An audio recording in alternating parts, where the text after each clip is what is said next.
We live. Ladies and gentlemen, we are back. We're back. We're live. It's been a long 2 weeks. It has been. It's only been one off, but it's that weird, because it's the whole week, and then, we have a whole week again, so Yeah, it was it's 2 weird. weeks. Very weird It's been week. an awkward 2 weeks, man. It's been a very awkward 2 weeks. We have a lot of things to discuss here. A lot of things to discuss. But more importantly than that, first, here, how are you doing through these 2 weeks since last time we were on there? I'm all right. It's been a process to kind of regain control of my schedule. So now that it's actually happening, I'm thrilled. I might not seem like I'm thrilled, but now at least we can get a lot more done in a shorter amount of time because there's less things to do. And the fact that when you came over last night, we was cutting up a lot of these episodes. Like you see, within this 2-hour period that we have this show, we put together so many goddamn episodes. It's like we jump from topic to topic. Yeah, it's just, it's tough, because we don't, when we're sitting there and we're podcasting, we're doing it, we have the topics and we don't want to discuss it. And when we're here, it's trying to, remember what we were discussing when. It's like, what the fuck? Some of the first ones, when we started the segments a couple weeks ago, that wasn't too hard to cut up. Those were pretty, cut and dry. The other ones where we're really bouncing all over the place, and, it's tough to explain in a title how we got from this topic to this topic to this topic. But if you listen to it and you know us, we can make that connection from here to there to there to that, and you just have to bear with us. And I felt like when initially when we were first putting up the episodes on Anchor and I would write out the descriptions of what we was talking about, that kind of took away from the podcast because now people know exactly what the hell we was going to talk about. Now you got to just go in there and listen. Yeah, it's kind of like movie trailers that give away the entire plot of the movie. We're like, okay, he's the bad guy. She's going to die. He's going to die. Hero, anti-hero. Okay, it's pretty much, we figured that out, guys. Good job here in that 2 minutes, guys.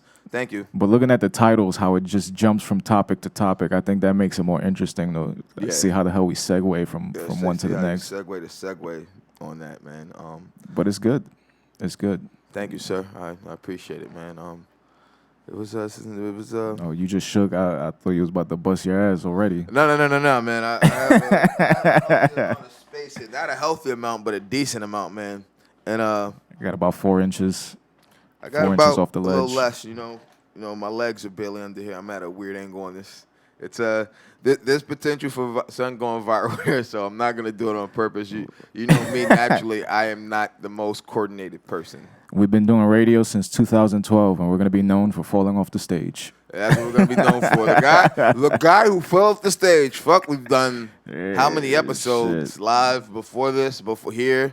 But the other iterations of this, and that's what we'll go for, man. If that's what happens, that's what happens. If you put all the shows we've ever done together on all the platforms, like we've done hundreds of fucking episodes. Episodes of everything, of so much, man. Bud and Roach live, when down at Zirzamin.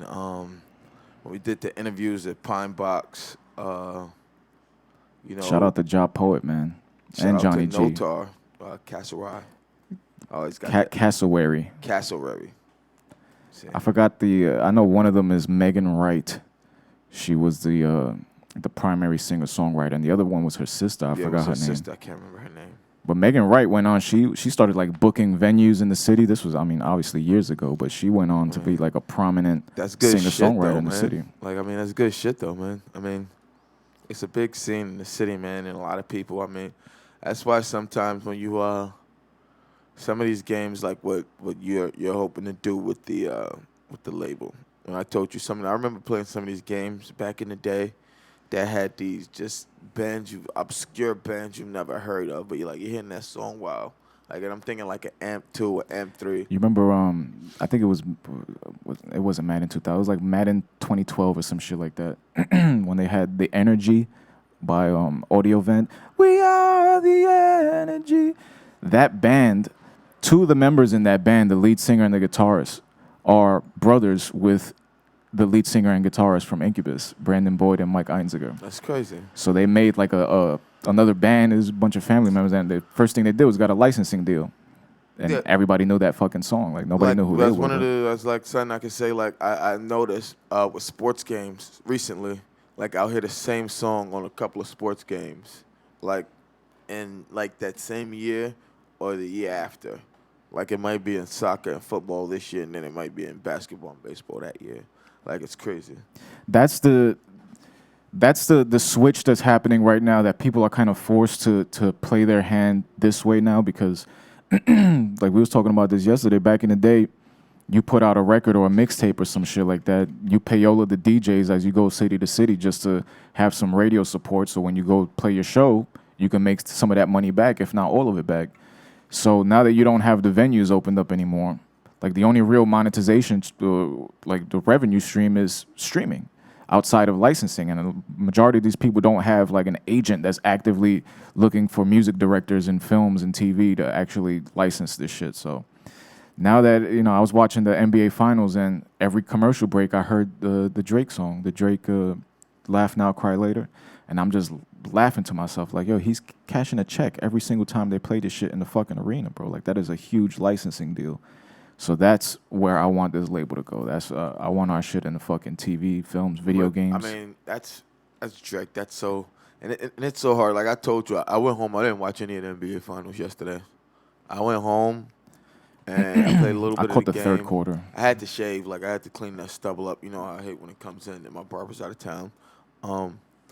And I went and got something to eat, and then I was watching The Brink on HBO. It's an old miniseries, not too old, couple years, like 5-6 years old. Mm-hmm. It's like a dark comedy, not a dark comedy, but a political comedy.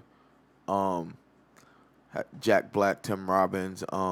Jack Black and Tim Robbins. Yeah. Tim Robbins was Andy Dufresne, no? Yes, I believe so. Was it Tim Robbins? I believe so. Yeah. Yes. Shawshank Redemption, one of the greatest movies of all time. I believe he was in that. But there was there's a lot of people in it that you notice, like, that have done other HBO shit. Vinny's other agent. The guy from... The female. Kara. I thought you was talking about Eric Murphy's partner. Nah, Kara. The dude that was in Gone in 60 what's her Seconds. name? She's in it. I'll never get her name right. What was the name of this shit? The Brink. It was always hilarious to me. They had initially in it. They had greenlit another season, and they canceled it. Before. Has Jack Black ever done like serious roles that you can remember? I don't know, man.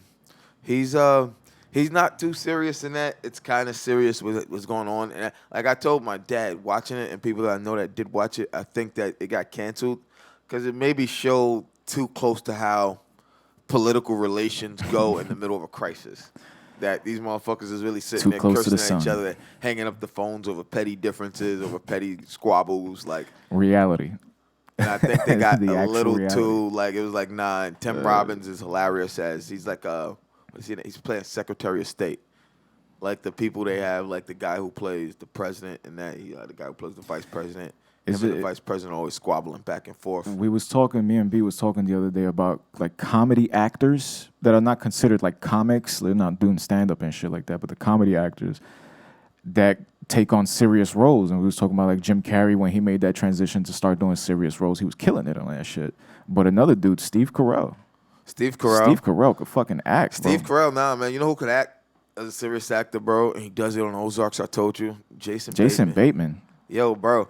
And I forgot who I told them. I was like, nah, I can't see him as I was like, yo, when you see him do it, bro, it's like you can still see his humor coming through as he's being a serious actor, bro. Because trying not to laugh at him. Even Bryan Cranston, like, if you go and read the early reviews for Breaking Bad, how many people were shitting on him and just they didn't believe it yet. Half of it was referring to Malcolm in the Middle. Half of the reviews of Breaking Bad, when it originally came out, referenced Malcolm in the Middle. I think it was pre Heisenberg. I think those first few episodes where he was still trying to figure it out, people were still kind of trying to gauge where his character was going. Once he shaved his head and he started doing his fucking shit. That episode, man, like how it starts, that first episode, if you have a problem after that, like this nigga was like standing at the end, like standing there with the banger, like if you was like, this is ready to go down. It was like, all right, this is what has to happen. First episode, I'm like, how? What about the kids? How many times have you watched the entire series? Once. I've only watched it once. I've seen that shit about 3-4 times. I've only watched it one time through.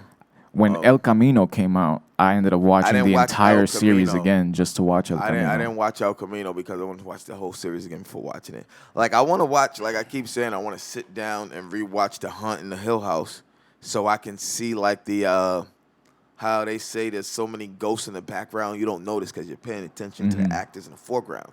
Like yo, I watched the first and like part of the second episode over, and I'm not even paying attention to the actors. I'm all in the background, like I wish they fucking move right now.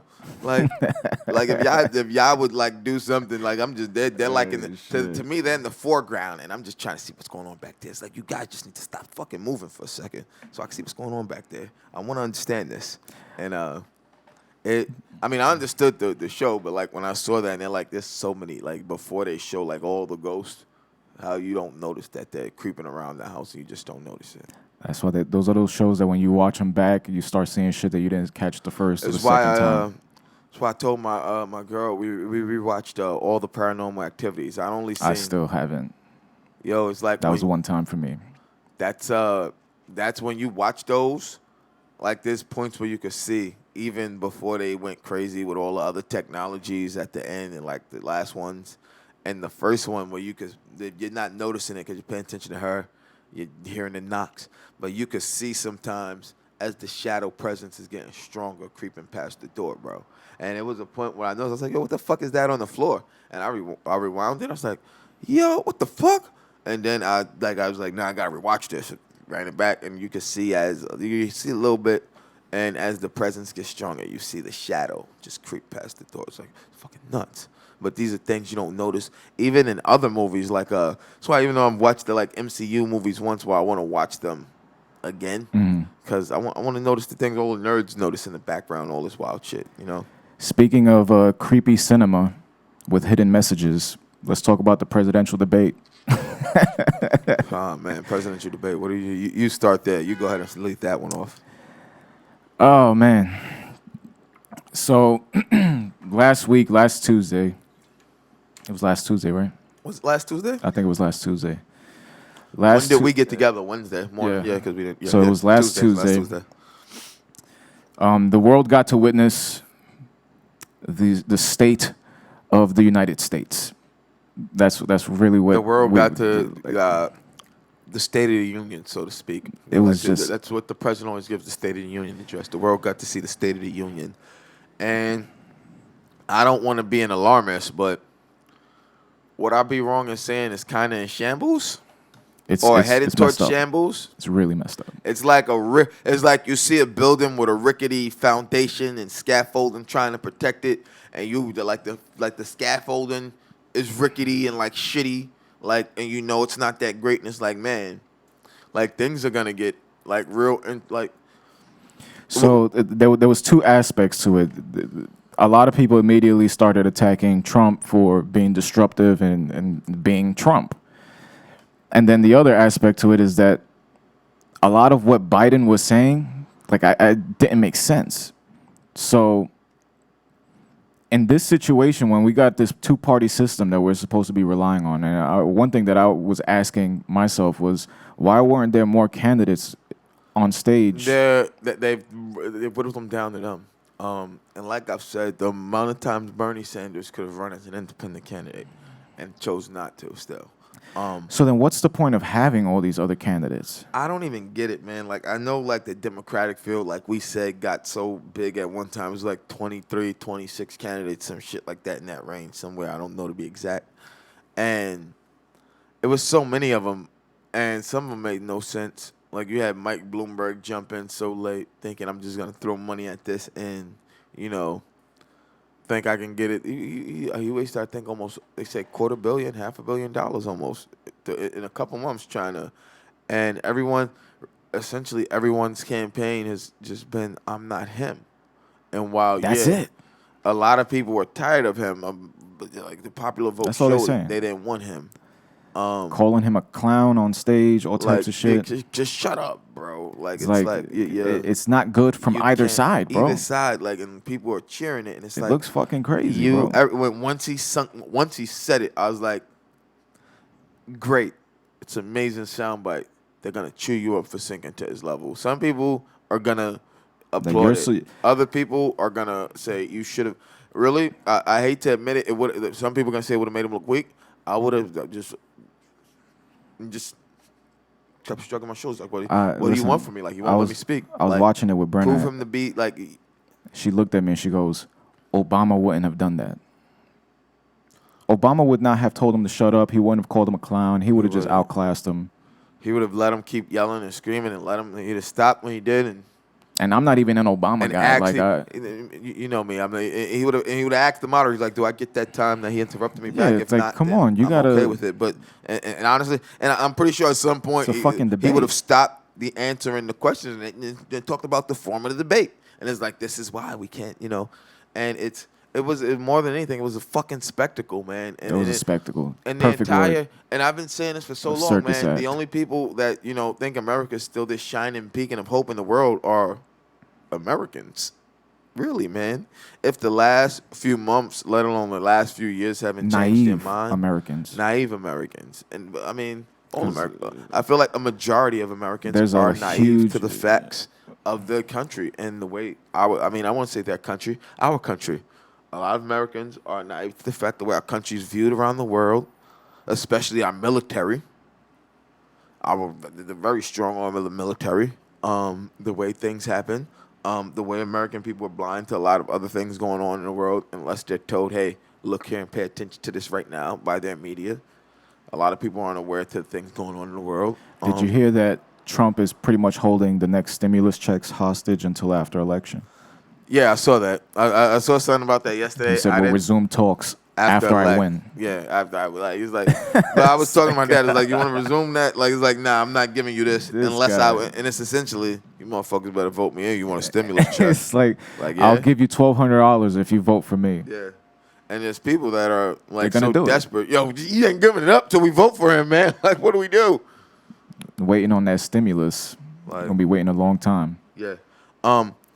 That was disheartening, man, to read about a little bit yesterday. But then they said like he backtracked a little while later, talking about he wants to, give the economy, small businesses and calling out the Nancy airlines, Pelosi and all that shit. Fucking money and shit. It's a sad look for our country, man. Aside from that, man, after the debate, we had I didn't even look too much into his taxes. Once I saw that they were saying what he paid, man, I was like, if I really read these and start understanding things, I'm going to get highly and irrationally upset. Like, I'm going to be like, it's going to be irrational how upset. Like, you guys be like, yo, Zoe, you really got to calm down, man. They said, Mr. President, is it true that you paid $750 in taxes in the years 2016, 2017? I paid millions. It's like, so show us the tax returns. No. Yo, I paid for 2016. And Biden's dirty. He releases tax returns right before the debate, so nobody could bring that shit up. Yeah. I mean, him and Kamala Harris. Yeah, you got to say it right. It's Kamala. Kamala Harris? Kamala. Not Kamala. Kamala's the wrestler. It's like Kamala. It's like you said like a comma and then la. Kamala just died recently. I saw that, yeah. Rest in peace, Kamala, man. Yeah. Old school wrestling fans know what we're talking about. I saw that. But like the debate was wild, and then we had everything about his taxes a little bit before that. Obviously the debate, and then the news of the COVID cluster in the White House. That was insane, man. And then that he treated his return as a photo op. Yeah. Like there was an ad out like an hour later, bro. Like I saw it. The coins. Yeah, huh? That they have collector's coins that they're selling from the White House shop. It says Trump survived COVID, and them shits were printed up like an hour after it was announced that he had COVID. Like pre-order yours now for $100. It's disturbing to want to question, and I see people questioning. It's like, nah, it's kind of like questioning Bill. Like I'm going to say Bill Gates, kind of like questioning George Bush and his like how much he knew about 9/11. He couldn't keep that plan to himself and keep it that quiet. Like people like he's faking it. No, I think he got it. And I think the fact that who he is, his position in the world, there's a team of doctors waiting for him. Should anything happen to him, we're ready. And like they said, these treatments have only been used on people that were much further down the line of, COVID. So you don't know how he's going to respond to it. They said the steroid they're giving him for to help his breathing is a very aggressive steroid, and it can make you a little bit irrational and like, aggressive. And it's like, so the why? next debate is gonna happen in a ring. Man, it's The just funny thing is that throughout the entire debate, I don't recall him ever saying COVID-19. He kept referring to it as the China the plague. China plague. And then when he got it, it's crazy. he tweeted out COVID-19 Yeah, finally. it's like, So what happened to the China plague? It's like and that's the first. I want to say he probably said it somewhere before. I remember saying the China virus, the plague from China, the China plague during the debate. I'm like, he's taking it to a new level. He's sticking with that one, It's like the China plague. Like, okay, buddy, like this is the way he wants to play. He's gonna play it. China plague. Jesus Christ. It was nuts, man. He needs a PR person by his side at all times. It's like I used to tell you about Kanye, man. When he's upset, he needs to say what he wants to say to somebody. And then they need Get to an say okay. it the right way. No, they need to say it the right way for him. He needs an app that you just Like, speak it's your like, nonsense into it and it regurgitates something that's a formable sentence. Do you remember on Eminem's like first 2-3 albums, the public service announcements, where you hell could hear yeah. him whisper into his upon purchasing this album, you have just kissed his anything else? Was that Paul Rosenberg doing the voices? I don't know who did the voices I know Paul Rosenberg actually did them on it. Well, He would have the his Paul voicemails. Rosenberg isn't the Paul Rosenberg on the radio in New York. Like his lawyer's actual name was like Paul Rosenberg. You're talking about Peter Rosenberg. Yeah, From Hot 97. Yeah. My bad. I always see. I always confuse it, but people usually think Paul was the one that was always leaving the voicemails. voicemails. AM, listen, Joe just called. He told me in the back of the studio shooting your gun off in the fucking air like it's a shooting range. How many times do I have to tell you, shit. don't bring your fucking gun out the house. Leave your fucking gun at home. You're going to get classic yourself in M. trouble. I missed that M. I missed those voicemails. And Blonde like Eminem. Dark hair Eminem is a little... I mean, I still fuck with this Eminem. But those Eminems, It's too hype music now. I won't say hype music. Like a lot of people, I get why a lot of people say now, like he doesn't really have like, I don't know what happened to. He still has the old flow, but he don't use it. Like a lot of the time, he does like get shouty on his tracks now. Mm-hmm. Like he's a little shouty. Not all the time, but he'll start on it. Like his style recently has become that, like to exclaim on everything, to finish on every to finish, not high, but like he Classic M. builds up to that. I think Biden and Kamala Harris, whatever, they just did a licensing deal for a few hip hop songs that they're gonna start using. And it goes back to licensing, bro. It's like once you close that deal, that's residuals every time that shit's played, bro. You gotta work that deal out. Like especially nowadays, this is the first time in a long time that I've seen hip hop songs being used as fucking campaign like tunes and shit like that. It's pandering. Pandering to the demographic now. What Hillary Clinton did, she showed up to fucking Cleveland, brought out Braun. She fucking showed up to the Breakfast Club and brought some Mike's Red Hot Sauce or Frank's Red Hot Sauce. And she was like, "Oh, I put hot sauce on everything." And Charlamagne was like, "Yo, you're pandering as fuck right now." It's like, when the hell? Who even told you about Frank's? And why Frank's? Like that's like very commercial. Yeah. This is the hot sauce I like trying to make someone believe it. Like I mean, like I use Frank's. It's like when they where was it? They were somewhere you made that stripper commercial. Get your booty to the pole. You saw that shit? No. Like floating around Instagram. Somewhere like I want to say the South or the Midwest to get people like registered to vote. Had strippers on the pole, and it was like get your butt to the pole, get your something to the pole, and it's like talking about pandering, bro. Pandering heavy, man, and these are the times where I do say occasionally, I'm ashamed to be a registered Democrat, because shit like that, you should have a real platform to build on. You should have real answers for people, and you don't have it. You should, and your constituents, whatever you are, an alderman, a councilwoman, an assembly person, senator, congressman, whatever you are, you should have legit answers for your people, and not just, hey, I'm not that person. Right? Come on, guys, let's dance. I'm not them. Let's dance. That's the campaign sticker is not Trump. It's like. You don't these bring people. anything else to the table. It's like these people like blue no matter who. Like it's That's to me is crazy. that's part of the Because problem. there was a video floating around. I think I spoke to you about it before of AOC, that she was saying, "Oh, it's not about supporting your Democratic leader. It's about getting the Republicans out of office." It's like it's more concerning for you to get him out and just throwing this guy in who clearly has some disturbing things in his past, bro. Some of these videos floating around that is actual footage of him doing shit on stage. Like I mean, This shit is fucking disgusting. he's an bro. older guy. Older guys are like I don't want to say Fucking creep. naturally creepy, but there's a certain point where, I mean, we are gonna hopefully we live to that point where no matter what we do, we're not trying to be creeps. Just everything comes off creepy because you're that age. Nah, I don't want to be that. Nah, we're I'm gonna good hit with that age. 65. Nah, no, I'll be good with I want to 65. go. I want to keep going. Talking about man and There's actually like a clinic or some shit like that that's like fighting to make euthanasia legal, where you could just, all right, I want to die on Tuesday, and then they'll put you in a pod and you just slowly drift off. close to that time. The Matt Groening thing, why I tell people like why he's the creator of The Simpsons, all the Simpsons predictions. When now Disney actually, I haven't been on Disney Plus in a little bit because I've been watching other my other streaming shit.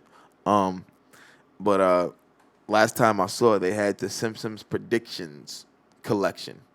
They had a Simpson, like they make collections Officially of the episodes. from The Simpsons? No, from Disney. I mean, they own The Simpsons now. So I guess they took together the episodes that made these popular predictions that came true in some fashion, just a magazine, Homer saying something, someone saying something, and eventually somewhere down the line later became true is what I believe that to be. And it's actually said The Simpsons Predictions Collection. I gotta check that shit out. I don't know if it's still up, bro, but that was up. And I tell people, if you know Matt Groening, that's my brother. There he is. I believe that Matt Groening was good, brother. We're gonna get into it right now. I believe that Matt Groening may be a time traveler, bro. And I tell people, if you look at Futurama, Futurama is a very, very wild, like kind of a funny show. It's dark humor, dark satire. That's a very fucked up, dark like future. If you like view Futurama, bro. So Hell yeah. Shit. So right now, you guys obviously know what time it is. Good, Lorenzo. Got on his own, figured it out today. It's cracking. Chilling, baby, chilling. I'm super proud of you that you got on your own today, man. What happened? I'm super proud you figured out how to get in the room on your own today. Man, shut up. I love you too, bro. I'm just saying, I love you. First off, I'm gonna start. How you doing fantasy football this week before we get into it, man? Well, in my other league that you're not in, you saw that team. I crushed. Oh, you Bella. dominated. That team was. I don't know how you were allowed to draft that team. Like, who were you drafting with toddlers? I was drafting with Joe and Dave and Bella and Fred and fucking. These are not both Carloses. These are knowledgeable people. These are people that. But Mike Bella, I'm pretty sure our friend Bella is upset because he had 169 points and he still lost to me. Shit. Does the app that you guys use to monitor this keep the scores for you? Like, Yeah. do you just open the app? Yeah. and know Just if you open won? the app. I got slaughtered this week. I got even if I would have started Rogers, even though with the people that put up points for me, I had a couple injuries this week, and people In our league though, I did lose to I lost to Cynthia. Yeah, I saw that. Cynthia put a beat down on you, man. Well, she was up big earlier. I don't know. I saw that. I was like, yeah. Eckler, I had injuries. The thing about fantasy football that I don't like is that once somebody gets injured, especially if they get injured early in the game, there's nothing you can do. That's it. Nick Chubb, Whatever they're at, and if it's very early in the game, wherever they're at, 1 point, 2 points, 0 points, that's it. So you're like there's no way to recover from it. So that's the one thing I do not like about fantasy football. And I had guys get injured, and these are top guys, and they wasn't productive. When your top guy gets injured and it's early in the game, you can't do nothing about it. What happens if he's out for multiple games? After the game is over, you're able to reassess the situation. But if they're out for multiple games, if he's a good player, you want to hang on to him, you could put him on the injured reserve list. which means while he's injured, you could hold on to him. You don't have to drop him. You can just find a replacement, and they'll free up a roster spot for you. Yeah. I have But to like do once it happens during the game, like game time, it's going Yeah, on you game can't bring in time, new once the players after game that. and once the motherfucker gets game injured in the first quarter, you're done. you're done. Like that's it. Once the game is scheduled That for fucks up your kickoff, whole week. your roster's locked. Your players, if you have a player in at that time, once the game is scheduled for kickoff, that locks. Like they're locked in your lineup at that time.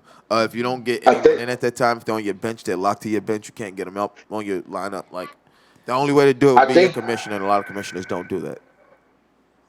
I think there should be a system somehow where maybe if you're carrying that person's backup, then you should be allowed to put them inside the game once they get injured. If they're going to be out for the game, you should be able to put them in. There's a way. I saw you could do that with quarterbacks. I was reading, but I don't believe you could do that with other players because there's too many. Like they say, like let's say what happened with Trubisky last week, where Foles took over for him. Uh, Yeah, but Trubisky wasn't injured. He got benched. Nah, but like what they say with that though is how they have it. What would happen is like you would get like, or if someone got injured or something like in that instance with a quarterback, as you could draft the entire team's quarterbacks. You would draft like let's say uh I had the Jets and Sam Darnold gets hurt. Like I would have whoever his backup is and whatever points they put up. If you draft whoever you had, like if whoever would have drafted, like if a roster, and it's only for quarterbacks, I saw you could do that. Is you get the entire team's roster of quarterbacks. So if you I mean, had honestly, whoever honestly, the kid in, if you had Mitch Trubisky, him getting benched was doing you a favor yeah, I mean I don't know anyone who in their because right you lose mind would points on play. interceptions and fumbles. Like bad enough you're not putting up points. Now you're losing me points. So after the football season's over, there's no fantasy football anymore until next season. Nope. I I go mean, into a dark. I go into a dark room and I cry. nah, there's people who like play the other fantasy. Like I can't get into fantasy basketball, fantasy baseball. Like I just can't. Actually, I did fantasy basketball this year, and I was doing really well. I was in the playoffs in the second round, and I would have went. I was going against. I would have had to. I would have went to the championship if I would have won. In fantasy back, I would have went to the championship game. I was doing well before the stoppage. Yeah, I could never really get into it. I tried. It's like every 3 days you gotta look. I gotta actually pay attention. Like it's just too many It's NBA definitely. games.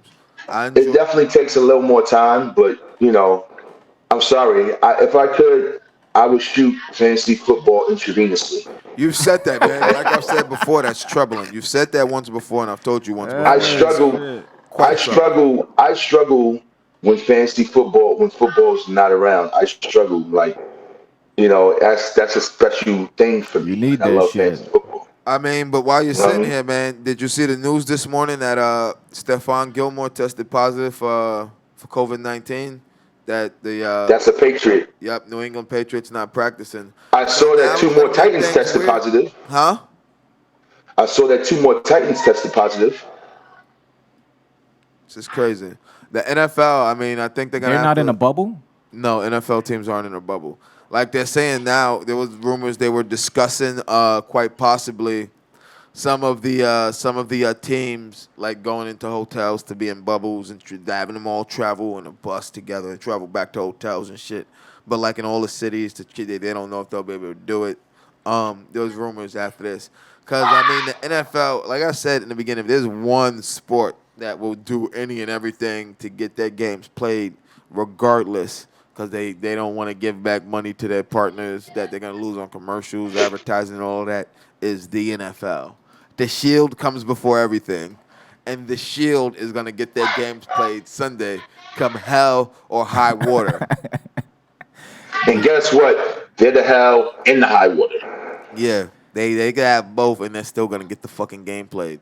Like I said, look at how they played those games and during look how they played those games the first week with that bad air quality out in California, where they didn't move those guys somewhere else. They could have found a college stadium or something. You move these guys to play somewhere else, and they chose Yeah. not to. Like the NFL, if the game's got to be played in the NFL, the NFL is gonna make sure that game gets played, and that's always how the NFL's been. Lorenzo, you've been following the Lakers and the Heat. I'll tell you, I really haven't. because the thing, and this is the thing. This is why the NFL has this. Out of all the sports that have come back, the most watchable for me, that's closest to the experience it was before all this COVID, is football. Baseball, I couldn't get through a 9 inning game. I couldn't. It's tough. Basketball, it's hard for me to do that as well. And I'm not. I'm just. It's just not the same. I'm watching. This doesn't feel like the NBA Finals. If you They were watch a football game, it feels like a football game. You watch a basketball game, it doesn't feel. It doesn't I feel think like the NBA Finals. they was reporting that it had like the record low lowest ratings the ever of any. viewership. Yeah. Some Well, people you are gotta saying like understand it's the Black something. Lives Matter statement. It's not. I'm gonna tell everyone what it is right now. The NBA Finals are played in June. First In of all, June, like right now, we're in fucking October. We're pushing towards yeah, they're going Halloween. against. This is They're not going what people are against looking the forward to right NFL, now. and they're going against. They're going against the NFL. They're going against college football, They're going against the world. They're going against basketball. the Major League Baseball playoffs just started. You know, this Yeah, isn't like this isn't when the NBA like this is usually the beginning of the NBA I season. know. I You know have who a said couple of that. marquee games. That dickhead Ted Cruz said that. Yeah, His that bitch go ass. woke, go broke. Like it's like you What he fucking said? moron. With a stupid beard. Like who told the girl that stupid looking beard? His beard I looks don't know. Who stupid said too. that? Somebody needs to tell him. Probably his wife he doesn't defend. Yeah, the one who Donald Trump calls ugly, Yeah, the one he and then Jesus he doesn't Christ. defends defend. Donald Trump. That one, probably her. But it's crazy because, like you said, like for me, the NBA finals haven't been watchable at all because, like, this isn't the time I'd be watching the NBA finals. Like, and then, like, I want to discuss something here, man, and this is why I refused to buy 2K1, and I don't even know how they thought releasing it now is a great idea. 2K21. 2K21. I said 2K1, right? 2K1. 2K21. Thank you for correcting me, sir. Is why on earth would you release a game and like no rookies yet, no draft for that season yet? It's essentially still the same exact rosters from where you left off, and like this season, and you're playing like next year's schedule, but you're playing like it's a terrible makeup for how they released it. So they already released it? 2K21's been out for almost a month now. Yeah, I didn't even buy it either. Yeah, that's I'm bad. likely with Fucking all the season's not even bugs over. and glitches that Madden have. I'm likely to get Madden before I get 2K21. I'm not getting anything until prices drop. That's my motto. It's just When is the scheduled date for PS5? I have no idea. I believe sometime in November, if I'm not mistaken. It's coming up. It's not. Yo, y'all saw that video I sent to the group chat though. Yeah, Which video? That looked phenomenal. With gameplay? yeah. No, I didn't see Yeah, it. like just the trailer that they had for 2K. That shit looked phenomenal. Are they going to be able to backwards, are the systems going to be backwards compatible? Yes, they are. With all of the PlayStations or just the 4? No, wait, say that again. Because you know how some of the systems now are backwards compatible. PlayStation, I'm 100% sure. Xbox, everything. Xbox makes everything they can backwards compatible. Xbox will be backwards compatible. PlayStation is supposed Yeah, to have I'm a lot staying. more backwards compatible, though. I heard.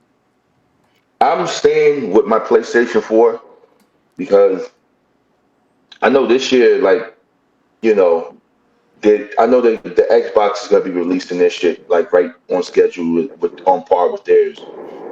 But the whole reason I moved to PlayStation the first time, and the only reason I moved to PlayStation is because Xbox didn't have a baseball game, and the baseball games that they were Really? putting out before that were just garbage 2K ass fell off in games. baseball I know in Lonzo's one talking about year.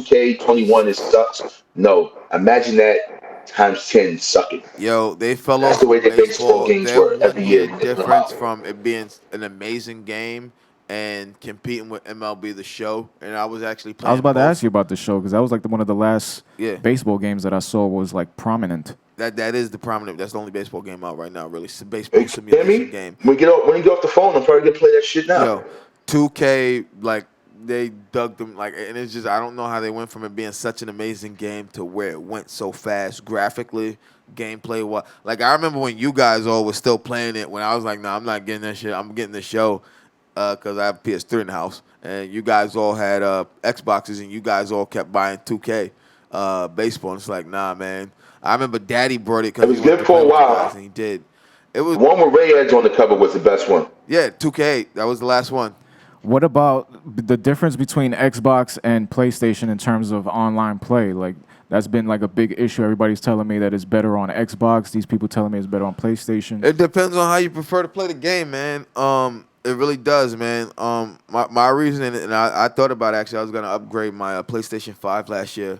My PlayStation 4, because they were doing an offer at GameStop trading your PlayStation 4, and you could get a brand new one for like $99 or some shit, or like you could like. Were there hardware upgrades? I was looking at getting the PlayStation Pro because it was like supposed to be like I could play the games in 4K now. You know, I have the 4K TV. And they release games that are just specifically for the Pro. Yeah. But when I looked at it, it's not native 4K. It's like upscale. It's not true. You're native. upscaling it 1080p. You just getting It's a little not more like pixelation. how Xbox is true native 4K like how I have it on, like when I'm playing like on my Xbox One. So I was just like, nah. Like if you're only gonna upgrade, I could already do HDR gaming on my Xbox, and my TV's HDR compatible. So I was like, fuck it. So out of all the games, all the sports games that you guys play, and I've seen you play fucking every sports game that ever came out, best franchise mode. The current 2K basketball. Last one I played was 2K20. I haven't played 2K21. I would guess they really upgraded this shit some more. They always do. You know me, I'm a franchise nerd. That's what I play predominantly. Lorenzo does also. I don't like online gaming. I don't like having to deal with other people's shitty connections. I don't like the way people play. I don't just if I'm gonna play, I can. Yeah, play Lonzo. Yeah, Lonzo. He doesn't. He's like the old guy. Get off my lawn. I don't like the way you play the game. Nah, man, it's annoying. You don't play And the game the I way don't we want to get used thrown to into a back room. in the Like, there should be a way days. you can see the amount of times someone's played. Like, yo, this dude's put like fucking days So find a in way the to beat amount of him. hours. That's what I do. Like, listen, I buy games. Like, I'm the total opposite. I really don't. If I get bored, like during this pandemic, I was bored, so I tried out some franchise modes in different games and whatnot. And I don't. It's cool for a little bit, but I get bored. Like, I like the fact of knowing that I'm playing some motherfucker that's sitting somewhere across the United States or the world, whatever, and he's getting his ass thrashed by me. No broke back. You know what I mean? You want that? Like I told you, I used to play MLB The Show I online enjoy heavy that. back in the day. I had the funds to pay for, the shit. Like But my for internet Xbox, I kept connection, my the Xbox connect. Some Live. once in a while you get a shoddy connection. But when I'm playing on when I'm playing all my PlayStation games, especially like I'm playing. The only thing that I don't like to play online, I don't like to play 2K online because you have to have crazy, wild, good timing, especially with the shots, and it's hard to figure that shit out, and it pisses me off. That's the one thing I can't play online. But Madden, FIFA, the show, you know what I mean? Of course, Call of Duty, like all that shit, I play it online. I buy it to play it online Call of because Duty is probably the only I live game by I play myself too. online. Like I shooting live games by like that, myself, probably the so it's only like game I need to play I play against online. somebody. You know what I mean? But y'all play regular multiplayer, killing each other online. Y'all don't do Yeah. like zombies. Can you do zombies online? Yeah. You can do zombies online. Yeah. You can Again, play I online. need to know that there's someone on that other end who's upset that I just hit him with the headshot. That's you, man. Like I can't the way these kids. Even like there's times when I'm playing Call of Duty when I'm just like, these kids are just the way like they play the game is just like, like Yeah, yeah, if yeah, the yeah. objective Terms, of the game, these kids like get off my lawn. you can tell if you're an adult. I'm gonna start calling him Mr. Wilson. Yo, if you're an adult and you need to play like a video game this way, you need to cheat. The things these people do, like I see these clips in Warzone of people cheating, having mods on their consoles and on their PC to cheat. If you need to cheat, and you know what I mean by cheating, the type of backhanded shit people do in Call of Duty to get over. I'm talking aimbotting and shit like that. If you need to do that in order to win at a multiplayer video game, you're a scrub, you're a bum, and you're worth a life. But I don't think that they doing it to win. I think they do it to piss you off. Nah. Because Nah, they know they're gonna win. If you got all know these they're cheats gonna win. activated, it's like God mode. You're walking around, nobody can hit you. You're But shooting these everybody kids, headshots. but they can bat it heavy, yo. Like, and then these people cry online. Oh, I got banned. They ban your IP address. They ban your console. Like, they don't just ban like, all right, so and so Xbox Live account is banned, and then you can make another one. Work around. I You mean, know how people as are, I've bro. heard, Sony and Microsoft have gotten good with not like doing good with that shit, like dealing with VPNs and shit, like people that they've blocked somehow. I don't know how, but there's a lot of people they've kicked off, especially, and even more so, not so much on console, and that's one of the things too. It's like now with Call of PC. Duty with the crossplay compatibility, is the people on PC. Is I refuse to play a person with a mouse and keyboard, bro, because no matter what, your aim is gonna. I'm not doing it, We've bro. seen that shit. I'm not doing it, bro. And like that makes the game unfun for me, man. It makes the game unfun. Came a long way since Troy Aikman football. Yeah, we have. I mean, we've Yeah, come a it long came a way very since long way since those Mad, GoldenEye. those first Since Maddens on GoldenEye. PlayStation 2. Remember Madden 2001? How much we played that? Madden 2002? Like, Listen, I've always said that whoever came up with this idea of the online gaming, and they had to be an only child or very lonely. You never seen that movie, Ready Player One? nope. Everyone who, when I say Nah. that, is like, yo, have you seen that? You gotta see that shit, people? bro. Like, people tell me, That Maybe. shit. I mean, I'm actually now that we're talking about it, I'm gonna go and do a little digging. And I want to know like Who the who fuck came came up up with with this this shit? awesome idea for me to be able to play against this asshole that's sitting in California when I'm sitting in New York. You know what I mean? fair enough. I can understand It's that. a beautiful idea. Like I say, he's probably very lonely, no girlfriend, not getting no ass or something like that, or he was Or an he's only filthy child. fucking rich. Tell you that much. Either way, he has money now and can buy whatever, either one of those things. Yeah. What was the first console to do online gaming? If I'm not mistaken, Was it Dreamcast? I believe Dreamcast. I may be wrong, but I believe Dreamcast was the first Because that they it had was the like Ethernet plug in the had back, the Ethernet. You didn't have to buy anything extra. It came with it, ready to go. Was Dreamcast. and then that shit died off too quick.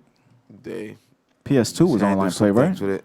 PlayStation 2 came a little while later, and then came Xbox Live. And then A little after bit that, it later, was just part of pop culture now. yeah, just online gaming was expected. Then Wii, everything after that. It's a beautiful thing. It is, man. It's I remember back in the day playing like some of the 2Ks like online, like 2K footballs online. I remember back in the day. Those were a couple games like I was good at. Bro, online. even the wrestling games, we had to actually create all the calls and go. Like, remember, oh, it was yeah, like I mean, Cheat I've showed CC you that that, had all the yeah. fucking call sheets. Had to actually know what fucking like face here, Face hair 5, here. body type I 3. remember when I tried to look it up for when the SmackDowns went to the PS2 and the Xbox to try to get the calls and then how to do the hairs. They're like, you gotta put this shape here. And I Yeah, was that like, shit was. nope. And I used to spend fucking hours doing that shit. It was cool when it was on like 64 and it was all there already. You didn't have to do much, But now Yeah, you got say that. fucking I'm downloadable totally content. I'm totally disappointed in what wrestling games have become. Like actually, 2K19 wasn't I'm terrible. disappointed in what wrestling has become in general because I don't watch the shit no more. But the games, like I used to rush to go and buy these games the day they came out. The Raw on PlayStation, like when that shit came out, I was dying to have this shit. I was like, I gotta have it. I gotta have it. As soon as it came out that morning, I woke up and went and bought it. And it's like the greatest thing in the world was popping that CD in Hell yeah. and playing that fucking game. Supposedly Now, AEW is putting out a new game with the engine from No Mercy. We have to see. Like we have to see. Like So if well, you- again, like I'm not that interested in wrestling now these days. Anyway, actually, not. I'm not interested at all around. I don't watch any wrestling. I don't feel like it's not entertainment anymore to me. wrestling in I my did. mind, I told I've never you, liked has it. fallen, has I don't taken like a it. I don't mighty, like the mighty new. tumble. I don't like the new angles. I don't like the new wrestlers. I don't like the new images. I don't like none of that shit. that's why the The indies new are so hot format. right now. Huh? Vince McMahon's The out. independent promotions are getting more of a look than fell anything out of else. touch very fast, And I mean, everything they've tried is failed. Even what he's doing now, Vince basically told everybody that's in the locker room that they can't be a part of any third-party streaming providers. They got to cancel their Twitch accounts. If you got a fucking OnlyFans or whatever it is, like he's trying to get rid of all that shit because he's saying that it's detrimental to the company. No, you not allowing people to do what they need to do to make money outside of this is detrimental to the company because they're gonna go straight to AEW. Like you have Tony Khan there with a $1 billion bankroll. He's gonna put up the money to get anybody He has that's an just as much money as ex-WWE you, superstar. buddy, if not maybe more. It's like, and a lot of these Yeah, I don't guys, even know who they that make guy money. is. He's just fucking. The guy who owns the Jaguars. He owns the Jaguars. I believe he owns the Jaguars and the. That dude, Khan? Yeah. If not the Jaguars, he's the son of the guy who owns the Jaguars. Yeah, Khan. He has a stupid mustache. You gotta put. Does he own the Jaguars? Because I didn't know that. Co-owner. Is that the? He's a co-owner. Yeah, he of has the a stupid Jaguars. mustache. His dad's the one. Salid Khan is the owner of the Jaguars. That's his dad. Oh, okay. His son Gotcha. is Tony Khan. He's co-owner, but he's also co-owner. Well, he's still his of dad. Fulham His dad FC. had a stupid mustache. So just think I've about seen that it. bankroll right there. Like they could do anything that they want. Look at how fucking Chris Jericho just went over there, became champion, and then let himself go. He looks worse than fucking Hogan did 20 years ago. Yeah, he does, bro. He looks like He looks like trash right now, bro. he looks. If anything, in all the sports, I will say this: wrestling is a sport where guys hang on too long. Way too long. Way I'm too never long. gonna forget. Flair. Listen, you took the words right out of my mouth, bro. When Flair got the big send off, that everybody From was Michaels- crying. from Michaels. He's like, It's he like, gave the- holy the shit. sorry- He's like, I'm sorry. I'm And they hit sorry. the The super fucking kicked Sweet him. Chin music. Bong. Then when they did the whole parade at Monday Night Raw, I think it was the night after, and Undertaker came out and he got on the knee, gave him respect. Everybody was crying. It was a big thing. Ric Flair is retiring. Shows up next week at TNA. I'm just like, I'm like, what the fuck? Like, hey, Rick. One of my favorite. You know what? You talk about one of my favorite Ric Flair videos though is him with the black kid, Oh, with it both. and they're wooing back and forth at each other. Oh, you talking about Jay Lethal? There was a meme Dude's, going like, around talking saying like that him. was the presidential debate. son. Woo, woo. Nah, yo, you know what was crazy? One of the facts, I hate to say it, one of my favorite moments. It was scary when you realized it was real. Well, he was having a heart When attack. that nigga had the heart attack in the ring in WCW. Like I want to hear the behind the stage, like what happened there, like what actually people Then he said. like elbow drop his tie. He and was then elbow he was dropping doing the knee. ring, like he got down to. He was like, whoo, like And that. then he just Like if you know like someone on a like you know what I mean, a little bit of binge. Like that was like, hey buddy, you all right? Like we know they were totally cool with sending Scott Hall out here while he was completely fucking like completely drunk, like he couldn't stand up straight. somebody asked him Let for him bring Scott his Hall. drink to the ring. They asked him for Scott Hall, and he thought they said last call. One more. Yeah, I'll never forget that in the ring with Conan, bro. Like One thing I'll say about wrestling though is that they will exploit reality for a check. Yes, they will, man. So when Lita cheated on Matt Hardy with Edge, and that shit became a storyline. that shit was cold, man. Jeff Hardy was in a fucking DUI, so they made him a drunk on TV. I'm like, Jesus, Vince McMahon is ruthless, bro. It's Vince McMahon, bro. Like I don't care. I don't like it. That's his mentality. Go to hell. Do what you got to do, man. I don't know. I don't know if there's anything WWE could do to save it from itself right now, man. Leave the wrestlers to their own devices.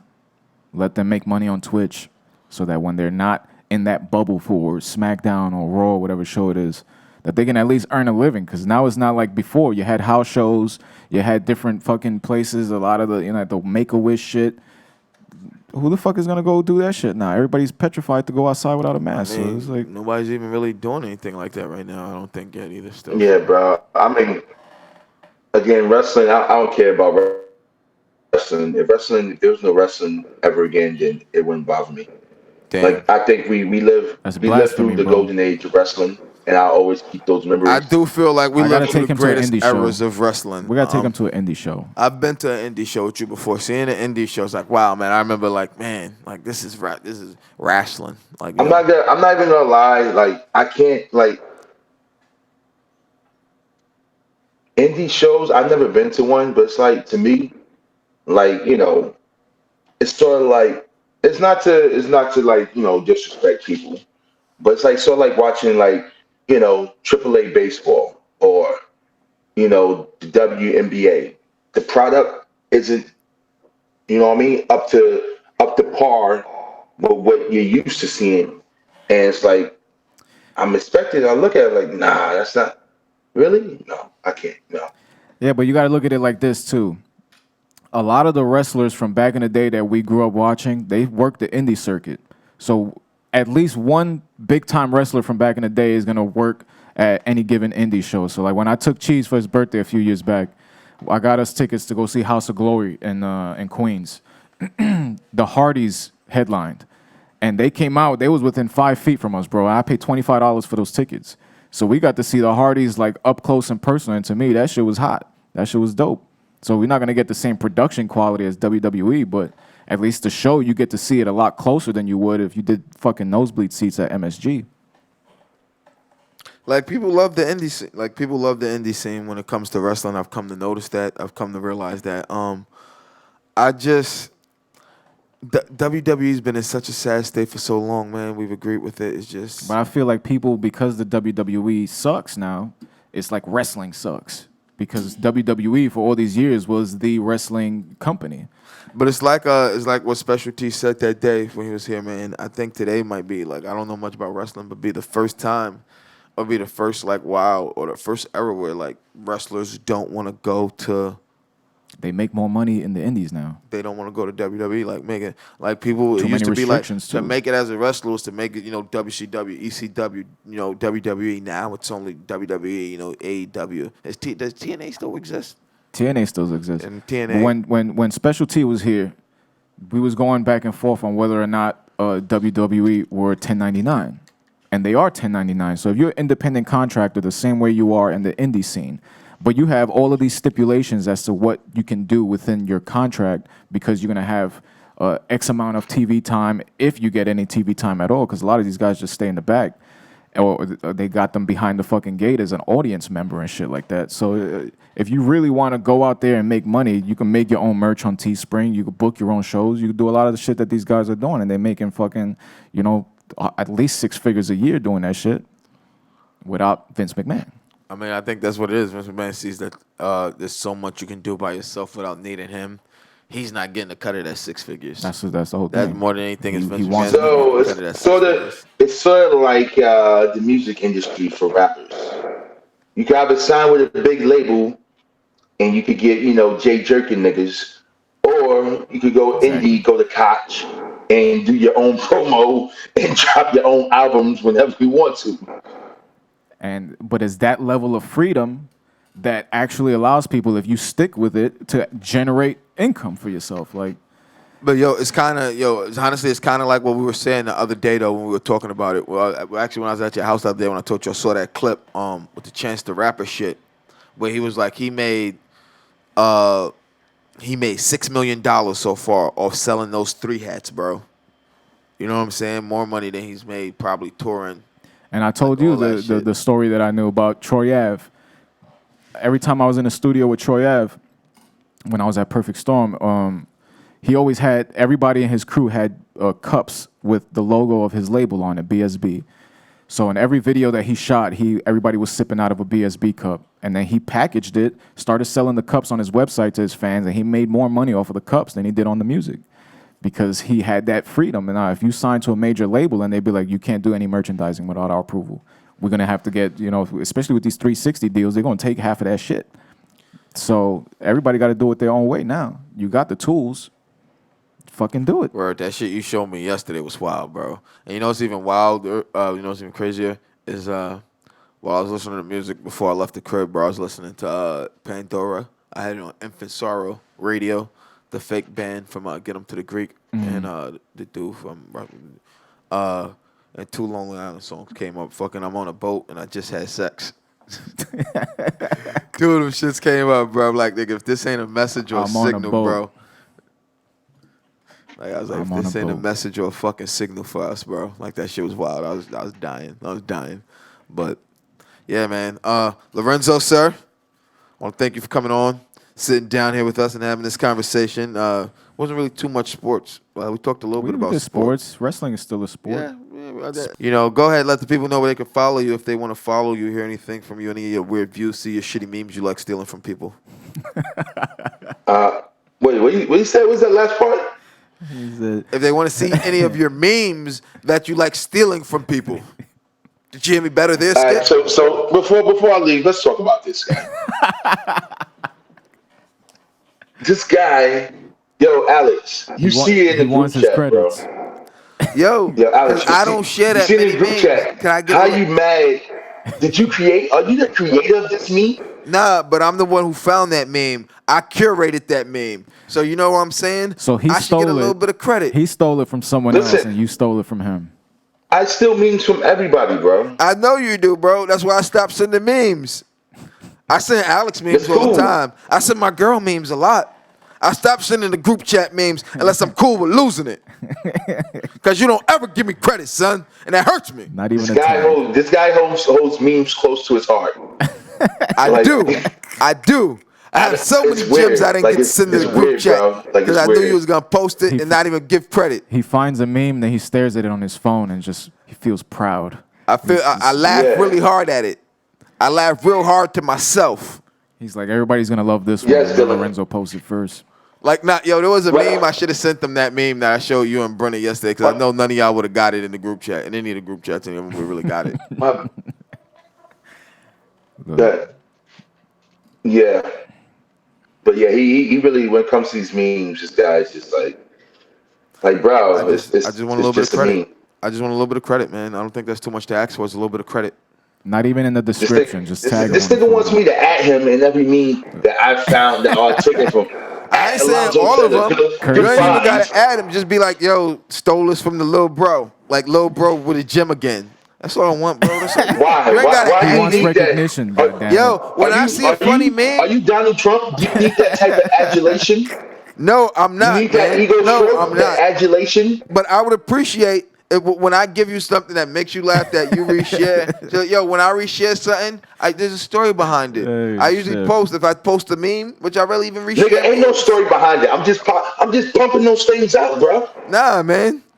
You need to let them know. Yo, Lil Bro sent this to me, and Lil Bro made me ha at this, man. Shout out to Lil Bro, man. Like, when somebody Just send do me it one funny time, and memes, he'll just stop talking about it. But you got to do it at least once. So I'm saying, bro. No, if I do it one time, I'm gonna have to do it every time. No, and that's you not, don't, that's bro. not, I'm just saying, just that's one not time. precedent I'm willing to set up. That's what I'm saying. Just one time. Give me just a teensy weensy bit of credit, bro. Just one time, man. Just one time, man. Just put every meme One time, every meme you ever took from him. Just put it on one post and just slide that shit like this, and then just put his name one time. Just credit him for everything in one shot. Fuck that shit. Hey, at Mr. Zoe Taylor. Here you go, Mr. sucker. underscore Zoe Taylor. Mr. Zoe Taylor. That I don't underscore know. right, man.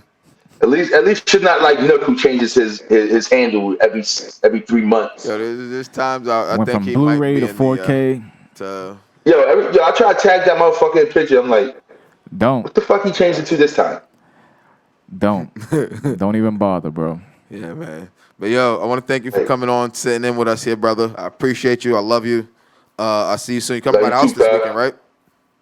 What happened? You coming by the house this weekend, you said, right? You bringing Dylan? Yeah, more than likely, yeah. All right, bro. I'll be home Friday night, so let me know. Talk to you, brother. Word up. GSF, we do the fucking, you heard? We do the fucking, you heard? There was Big Zoe. Yes, sir. All right, I think now's a good time to remind people that we're here for 30 Days to Rock.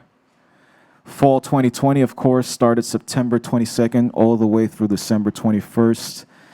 It's an entire season of performances. It is an entire season. And we're inside the season right now. Season started, so to speak. I don't know if you want to say preseason or anything like that, but season has started. And Danny, you have any news for us you want us to announce as far as 30 Days to Rock, fall 2020 goes? We'd like to give the people here any new acts when we can start seeing some of these amazing new shows. No. He just What gave you me the say? Marshawn Lynch. Did Danny He just give me said- Did Danny just give me the Marshawn Lynch? He just said no. No. Oh yeah, we was talking about that before. So apparently, First Live is going to be opening its doors again, possibly very soon. That will be Morning Coffee, of course. Yes, Beautiful coffee place here. You guys haven't had this coffee before. You're missing something amazing. It's the only coffee I will drink. Is coffee made by someone at First Live, because I know Danny, understands how coffee beans and the such goes and all that. It's a science. It is. Super Lost. that's what Where that- are that- they that song from? right Super Lost. Really? Yeah. My buddy, his mom was telling me when I was with him on Make a note of Saturday that. that there's a coffee brand one of his buddy worked with, a Super something. I'm like, I know Danny has one. I don't think it's Super Lost, but I need to ask him. I'll text him. I had no idea they were in Bushwick. Me either. I thought that was like a huge franchise. Yeah, like I doubt he's Especially awake right the size of- now. So I have a question for you guys. If we open like on Wednesday and it's takeout and people walked in to order Mhm. live during the show, would that be disruptive? no, Nah. not for me. I mean, if you had to get up, set the wide shot, and then we good money, baby. If people wanted to chit, I'm pretty sure people realize they could come back to chit chat with Bud and Roach. They might be a little, disconcerted with not wearing masks. When we see them coming, I'll bust out the face mask and it's like, poof, and make them feel better. Like, Yeah, hey, but we're I okay. mean, this is 6 feet, That's right? more than 6 feet of space, but it So depends just on. don't come this way. Yeah, man. But But when we first started doing the show, people was walking in ordering drinks people all were the walking time. in. We essentially some days we have a studio audience in here, man. Not many, but Who we was had, the other the two guys that was always here? Gary, Glenn and Glenn, Glenn and I forget the other gentleman's name. Joe. Glenn and Joe. I want to say Glenn and Rob, but I knew it Didn't we see wasn't right. Joe last time we was here? Yes, when we was saw outside? Joe. We was outside. He was walking by. I've gotten better at identifying people with masks on. Like when I was like, all right, now I'm getting better at this. But I don't think we it get only took- disrupted when people come in. And I really feel a need to connect with community, open the doors. Hell yeah. Let's get them back in here, man. Let's discuss Let's fucking things. do it, man. If people know that they can quite possibly come get a coffee on a Wednesday morning and see, Be a part- themselves, yeah. and then they can say, "Hey guys, look, I was here at this time, this window." Someone can cut that on their phone and put it on their story mode. People will do that. You should put up a sign though while we're live on the air that if you walk inside, you're gonna be in the shot. So and then have like a small flyer of the show that maybe we can make up that they could take it, go watch. I have the no show. problem with that, man. You make it up. We split praying. Just be like, yo, if you walk inside, you're gonna be a part of Good Morning Bushwick. You want to gonna be watch on the Good entire Morning episode Bushwick. later? Click on 30days2rock.us QR code. Let them scan or it. QR code. Bang bang zoom. That's Ziggity another boom. thing. You know what's crazy? Remember back in the day when you actually used to you had to download QR codes. I mean, not download them. The reader. Like the readers, and now just with your camera. Like, yo, that's fucking nuts. Like I screenshotted something the other day, bro, and it took me to the website. I was trying to save something, and I screenshotted it, bro, and my phone, like it has What kind of phone do you have? What is it? Samsung S10 Plus. I don't think my shit does it. I don't think my shit's automatic. I think I have to get a QR code reader. My phone's a little old. Nah, yours is like my G6. My G6, well, it took me a while to figure out how to work it, but yours is more recent than my G6 was, and my G6 could read. They had the QR shit like that. I remember when just that couldn't figure out QR how to work it. when the QR codes first came out, they were on everything, bro. Everybody was using them shits, and then it got to a point where people started realizing that the link that you can send people to doesn't necessarily have to be a website. So they started incorporating, like, if you buy a book, there'll be an unlisted or private video that if you scan the code, it goes with the book and shit like that. And people started making their projects interactive. That shit it's a great technology, bro. That was a good idea. We should put a fucking QR code Word. and just take you straight to the fucking broadcast. Take you straight to the broadcast. Maybe scan the QR code, get a message from us. Scan to Everybody watch at First live. Live. Yes. Scan to watch Scan live. to watch live. Scan to get special message from Bud and Roach. It's 2 separate scans. Facts. Word. See, live That's brainstorming. Live brainstorming. Wow, guys just causing live brainstorm session. That's how it happens, man. But here, man, at 30 Days to Rock here, first live studio in Bushwick, Brooklyn, 219 Central Avenue. Here in this amazing borough, this county of Kings. County of Kings. In this borough of Brooklyn. You had a long thing that you had put together. I need to see that but clip. you don't write anything down. I don't write. I did that straight from the head that day. And you know what's crazy? I was up at because we came in early and then I had to bounce and dip to work at that time.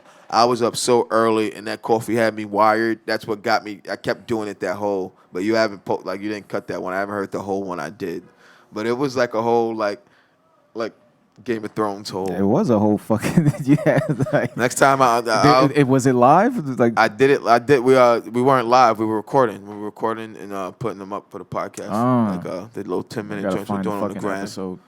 You would have that? it. If you would have that footage. I didn't have this yet. But yeah, man. I fucking our anchors. That shit has like close to 300 fucking podcasts up already. Yeah, man. And it's recently been updated for anyone who was wondering. The stagnation on Anchor. It wasn't anyone's fault. Both of our lives, I had my issue with my back, and that was schedule, intensive to have to get it taken care of. You had a lot with, the restrictions coming off, businesses you need to tend to, projects you need to tend to. And we didn't have time to get it done, man, and I didn't know exactly how to do it and learn it yet, so I had to learn it, how to get it done. And now that we do. But there's a lot of content being posted there's now. a lot of content still on the way, a lot of content still to be, spliced up, cut up, and gotten up. But, if you guys go check now, there will be, newer episodes, and they'll be at the top. Shout out to the people that support and listen, because every time I log in, the money is going up. I saw yesterday, you saw yesterday as I was doing it. I'm sitting there like, oh, how the fuck somebody, I didn't even check if they're up yet. Yo, somebody played that already? Holy shit, somebody played that already too? Like, yeah. There was like a spike in plays a few days ago, too. I saw that. Right? I saw that when I was looking at because you put everything on my shit. I was looking at the numbers. Like, I saw there's a spike. I was like, holy shit. I was like, that definitely wasn't me. I think we have genuine, engaging voices. I think we're genuine, engaging personalities. Both of us. I think all of us here. Matter of fact, I'm going to pull up the Anchor information right now because I want to just go through the countries. Because remember now that they've got the advanced analytics. Yeah. We're able to at least I'm looking at it right now. I had it. I still had it on my dashboard. Let me reload it. Roach. But everyone in this room are engaging personalities. Me, you, that gentleman who likes to sit in the production room and pretend he's not a part of the show. Every time you try to get him on camera, you guys know him as Danny. He pops up every once in a while. Look at him. He's in the back of your shot. I'm like, what's he waving at there? I'm looking at him. I'm like, what the there fuck he is he waving at? And so it's interesting just to look at this. We're not going to show any financial information or anything like that, but the fact that only 84% of the people that listen to us are in the U.S. just goes to show that we got listeners in a lot of other places, bro. Shout out to Canada. Y'all, I make fun of Canada too much, man. Shout out to Canada. It's crazy. I make fun of Canada, but I've always wanted to visit Canada. I love the snow. I love the cold. I love the woods and the outdoors and shit. I make a lot of fun of Canada, but I do. I want to visit. I want to visit Canada. Yeah, I've never been. I want to go to Montreal. I want to go to Toronto. I want to go to Vancouver, and I want to go skiing in British Columbia. Well, not skiing, boarding in British Columbia. Leinster, Ireland. It would be nice if, I swear to God, if we ever get really rich off of this shit, we need to visit all the places. The places we've heard of, the places on here? Places, we got to find the people that was listening to us when nobody else was. Where we at in Canada? We're in Ontario, Alberta, England, British Northern Columbia. Ireland, Scotland. Yo, bro. Look at this shit. South Africa, Singapore, France, Norway, Philippines, Denmark, Russia, Puerto Rico, Slovakia, Hong Kong, South Korea, Japan, Peru, New Zealand, Italy, Israel, Mozambique, Africa, Colombia, Argentina, Haiti, Mozambique, Myanmar, Venezuela, Thailand, Cambodia. Yeah, bro, we gotta check these places out. Myanmar. Wow, whoops, wrong button. Thessaly, Greece. I've always wanted to visit Greece, man. 36% of our listeners, oh, this is the other. So I wonder what the other thing is. Probably online. Online, probably. Maybe like the other platforms. Anchor, the other ways. Of course, Spotify dominating. I mean, I'm going to go ahead and not lie here, man. I'm going to go ahead and say a lot of Spotify. I listen on Spotify when I listen. But Even though I have this is our target demographic right here. Huh? 28 to 34. Seems like these are the people that resonate the most. We're hitting. And It's funny wild. that is our demographic. I'm still 34. You 33, right? Yeah, we're right in the middle. We're right in the 33. shits. I'm looking at devices right now, bro. 24% iPhone, 11% Android, 4% Mac, 61% other. PC? PC, tablet, other like devices. You know, you have Blue, Alcatel. Who's the big one in Asia who Trump keeps arguing with, like they're not allowed to do? But Hawaii, is that how you say that one? Hawaii? Wait, Hawaii? I know what you're talking about. Huawei? Hawaii? I don't know how to say that properly. Whatever the Hawaii.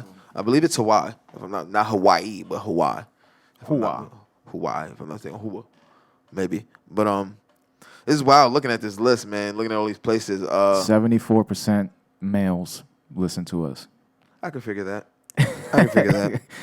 Because a female will listen for 25% and say, fuck these guys. These guys, some of those episodes, like the Friend Zone, that one with you, man, that was, I was trying to stop you from yourself, you wouldn't let me. He's like, nah, I need to talk about this shit. Because motherfuckers, so it's like, all right, buddy, go do what you got to do. Oh, shit.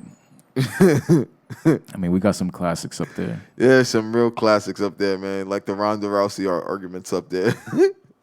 That's always going to be one that we laugh with each other about. That we joke about on. It's more funny just thinking about Maddie's expression and how nervous she was in the back. Because Danny wasn't here that day. Danny wasn't here that day. Maddie was like, if they really get into it, how am I going to deal with this? And shout out to Maddie. I don't know if Maddie's watching. Because we can't get a Maddie wave. Let's give Maddie a Maddie wave. Maddie. We can't give Maddie a Maddie wave. That's for you, Maddie.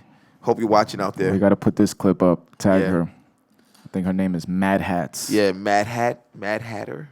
Matterhurt or something. Some shit. Yeah. But Maddie was over here with us in that early run, show man. For a little while, man. We have, that day though. That day was funny. Like that got heated. Like, and then afterwards, what we do? Yo, that was a good episode. That was a good episode. That was a good episode, baby. How many times have we done that afterwards? Be tighter, like on the air, look like we're about to punch each other on the face. In the episode, that's a good episode today, baby. Was good, bro. What you doing? Shit. Going to get a drink? Let's go get a drink. You pour your oil? Oh my God. Oh man. That's the way it goes. That's the way it goes here live. Here at 219 Central Avenue. Essentially, we're looking, drama sells, right? So I watch a lot of Stern. Every time you go to my house, I'm either watching Rogan or Stern. But Stern even more now because I would go back and watch, the crazy shit that happened on the Howard Stern show. Artie Lang getting into fights with people and Robin cursing somebody out and Baba Booey and all that shit. And those episodes got the most views. So when you think about, like, when it comes down to the music industry, like your brother he brought up before, that a lot of rappers don't know what to do these days. You got these labels that would manufacture these beefs within their own label. Like, you're going to be beefing with this dude on social media.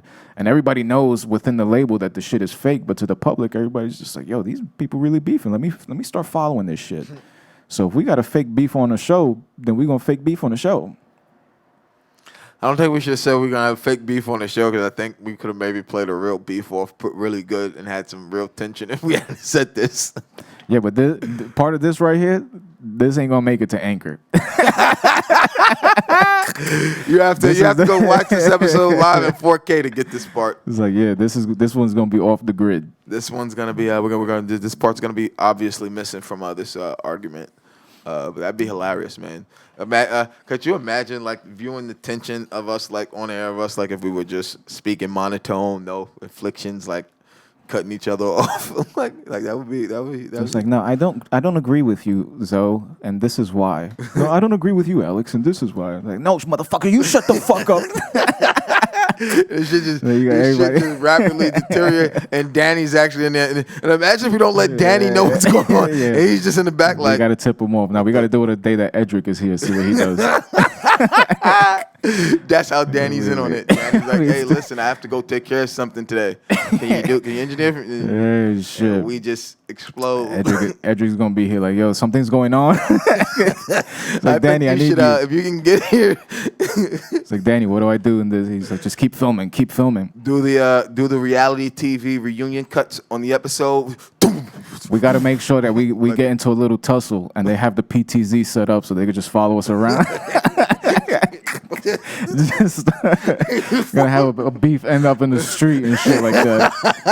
Got everybody in Bushwick watching this shit live. Like, Yo, these niggas is finally fighting like when they were teenagers. broadcasting live at Tony's Pizzeria. Like, Bud versus Roach. Oh man. There's so many things we could do when we have a TV show, man. We just gotta So much, man. And people would never know. You just say and give away our entire game plan. That's why it's not making it to Anger. That's why, yeah. And for the people who are paying attention right now, don't say a word. You say nothing, man. We'll cut you in if we get any profits over this shit. You'll get a percentage. Start dropping diss tracks. That would be the thing. Yeah. So, we was talking about this yesterday. I want to get your idea of, and we was talking about the album and shit like that, but what are the different phases of hip-hop that you want to hit? Because like I said, bro, like you hit the early, like the old, like Earl Curtis Blow, like that Grandmaster Flash, the Funk 5 and them, like that era, the heart.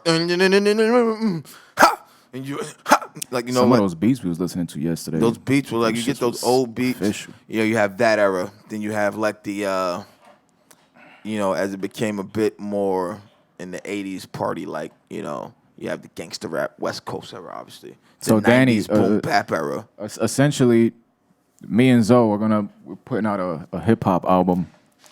We're going to put it out as Bud and Roach on the GDP. And we're going to cover all the eras of hip-hop. all the eras of hip-hop we grew up through. Go through some Beastie Boys. Like, Start with the classic shit. Get in A little boom bap. a little, back and forth, play homage to some of our favorite acts that tag team the beats together. We could do a little Capone and Noriega. Yeah. Huh? No, we're going to rap. We're going to rap. we Yo, rapping. Danny, I got bars, man. Like, He got bars, but he never writes them down. and usually I start laughing in between. Like that's the one thing. Like every time, especially when we be at S Street trying to record back in the day, and he would just start a fucking freestyle at the beginning. Like I'll press record on the computer. He goes into a freestyle. He knows that I'm recording it, but he'll fucking just go and then tell me to delete it afterwards, even though he just spit about a minute and a half of straight heat.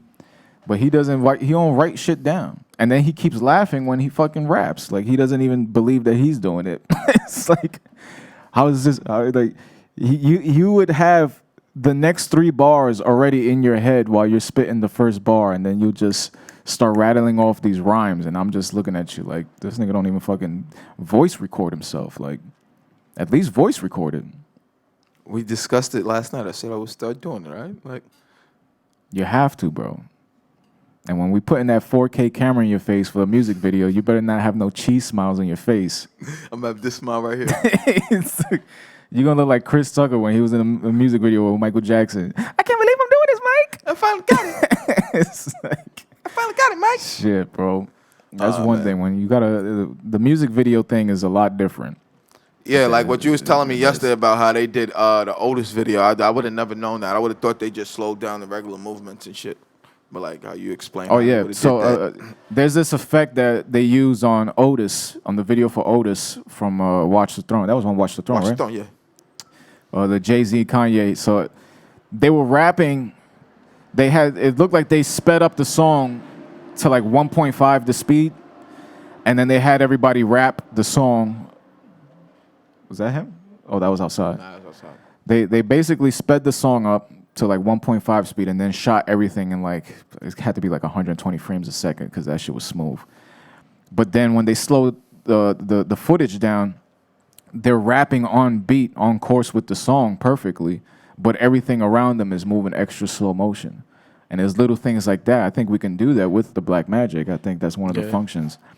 So Like, I little remember things like when, that will make that shit look crazy. When Danny, that day you said one of these cameras is like Netflix certified, I looked it up. I Is was that like, the 6K one? I don't. Because he got the Black Magic I know. 4K and the 6K. I saw It's a the 6K like box one day. Like I saw, it was like, God damn, they're up to 6K, but I know they're doing like 8K TV some places. They already got 8K? I saw like some places are like getting ready for 8K TVs. I was but when you said that, That's like crazy. the Netflix certified camera, I was like, wow, what does that mean? And I Googled it to look it up, and I was like, oh shit, like that's What they big. shoot. I was like, that's fucking crazy, like that's. And I saw the list of the cameras, and it's like from companies, like the type of cameras, the type of specs you need on them, the type of lenses. They're like that some of them you could use these lenses, that, and there's like certifications for each year. Like some cameras get added, some get dropped. And when Danny, I never would have thought that it was that intensive to like use these cameras like on this shit. It is. And like to see the price of these cameras on some of them that they use on those shits. So the footage itself is beautiful, but it's plain footage, right? So one of the biggest processes of putting together any sort of like, especially like big production, Netflix or even a music video, color correction. So now they sell these packs where it's like pre-made plugins where you drag and drop, and it basically color corrects every clip that you have into whatever mood you want. If you want it to look like fucking Sin City, remember that movie Sin City, that everything was black and white except for the reds and shit like that? Like they have all of that shit available now. So now it's not even like you got to go into a studio and color correct everything by yourself the way you used to have to, or even if you if you recording music, let's say we drop a track in Logic, they have these prepackaged mixer settings where essentially you record a regular line of audio, and when you activate that, it basically puts it through the mixing process that will make it sound like radio just for the vocals. So we can buy that shit, bro. Just start pumping shit out left and right because now everything is packaged for us. It's just a matter of buying the shit now. Like we have all the tools. It's just a matter of buying the shit. Because time is money, and I'd rather buy the shit than fucking spend 3 days trying to color correct some goddamn footage. Like that shit, we don't have to do that no more, bro. We don't have to do And you that want no to talk about frustration? Both of us be yelling at the goddamn screen.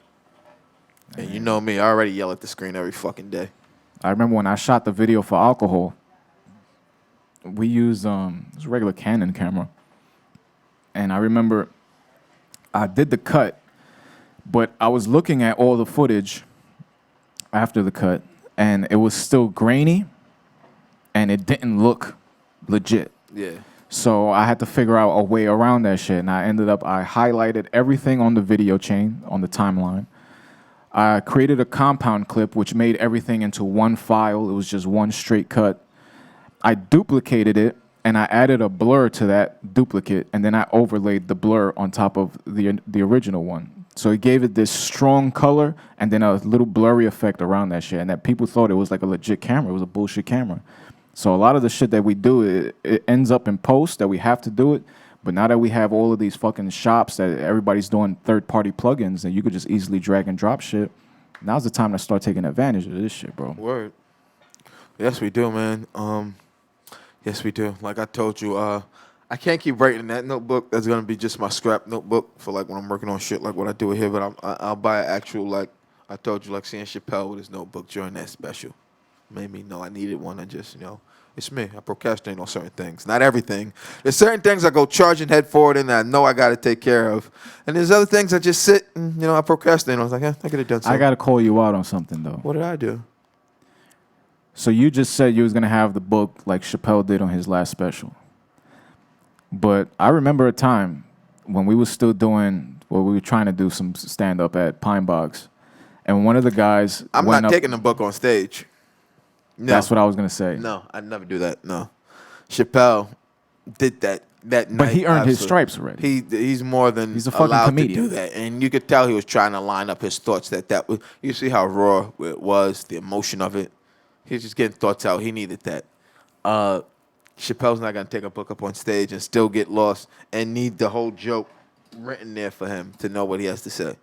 I ain't doing that. I mean, I actually have a nicer book. Did the to guy write in. do that? Was that what he did? Yes. Was he funny? Not necessarily. Kinda. It was very I won't say cringy humor. It was, you say sad humor? Pity. Can you say sad pity humor? Yeah. It's like,